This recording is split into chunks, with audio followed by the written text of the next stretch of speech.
اس سے اچھے حقوق کس لیڈر نے دیے ہیں؟ کس انقلابی آدمی نے اس سے زیادہ حقوق عورت کو دیے ہیں؟ سرور عالم صلی اللہ تعالی علیہ وسلم کا دین یہ عورت کے حقوق کا محافظ ہے۔ بسم اللہ الرحمن الرحیم۔ برادران اسلام، انسان کو اللہ کریم نے پیدا کیا ہے، نہ یہ اپنی مرضی سے پیدا ہوا ہے اور نہ اس کی موت اس کی مرضی سے آئے گی۔ انسان پیدا ہوتا ہے تو یہاں کتنے سہاروں سے اللہ کریم اس کو پروان چڑھاتا ہے، اور پھر جب اس کی شعور کی آنکھ کھلے تو پھر یہ اللہ کریم کے ساتھ بغاوت کرنا شروع کر دے۔ اللہ کریم ارشاد فرمائے کہ چاند تیری نوکری کے لیے، سورج تیری نوکری کے لیے، ہوا تیری نوکری کے لیے، پانی تیری نوکری کے لیے، یہ جتنے نوامیس فطرت ہیں یہ میں نے تیری نوکری کے لیے پیدا کیے ہیں، اور تو میری مرضی کو پورا کرنے کے لیے پیدا ہوا ہے۔ اور اس وقت ساری نعمتیں کھا کر یہ ناشکرا اگر یہ کہے کہ نہیں میں تیری تابعداری نہیں کر سکتا، میرا جسم میری مرضی، تو یہ اس سے بڑا احسان ناشناس اور کون ہوگا؟ اس لیے میرا جسم میری مرضی کا سلوگن یہ ہر اعتبار سے، دینی اعتبار سے دیکھیں، اخلاقی اعتبار سے دیکھیں، کسی بھی حوالے سے یہ درست نہیں ہے۔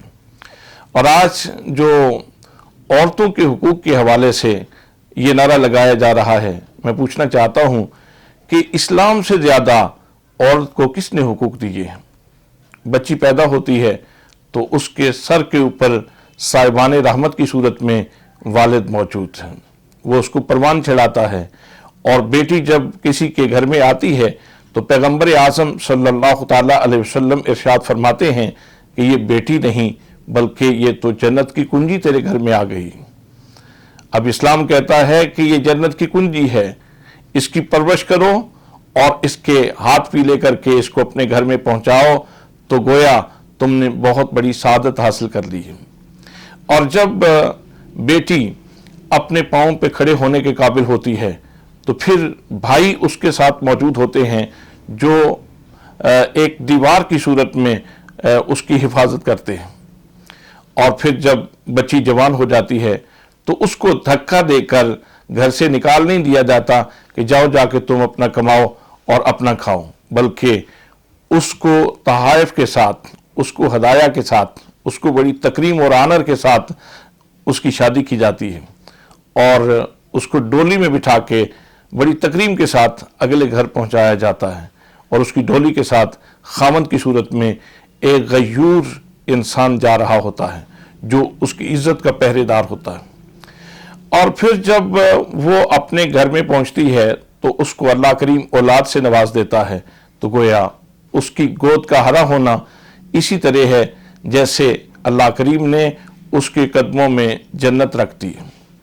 جب وہ ماں بن گئی تو گویا اس کے قدموں میں جنت آ گئی۔ الجنت تحت اقدام الامہات۔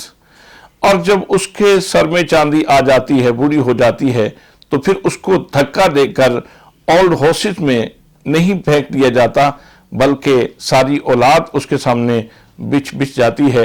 بلکہ قرآن نے تو یہاں تک کہا کہ اب اس کی طبیعت میں اگر بڑھاپے کی وجہ سے چڑچڑا پن آ جائے تو آپ نے اف تک اس کے سامنے نہیں کہنا۔ آپ مجھے بتائیے اس سے اچھے حقوق کس لیڈر نے دیے ہیں؟ کس انقلابی آدمی نے اس سے زیادہ حقوق عورت کو دیے ہیں؟ سرور عالم صلی اللہ تعالی علیہ وسلم کا دین یہ عورت کے حقوق کا محافظ ہے۔ بس شرط یہ ہے کہ انسان کی فطرت سلیمہ سلامت رہے، انسان کی عقل کی مت نہ ماری جائے، تو پھر یہ حقائق ضرور انسان کو نظر آتے ہیں۔ اللہ کریم کی بارگاہ میں دعا ہے کہ اللہ کریم ہمیں حقائق کو سمجھنے کی اور ان کے اوپر عمل پیرا رہنے کی توفیق نصیب فرمائے۔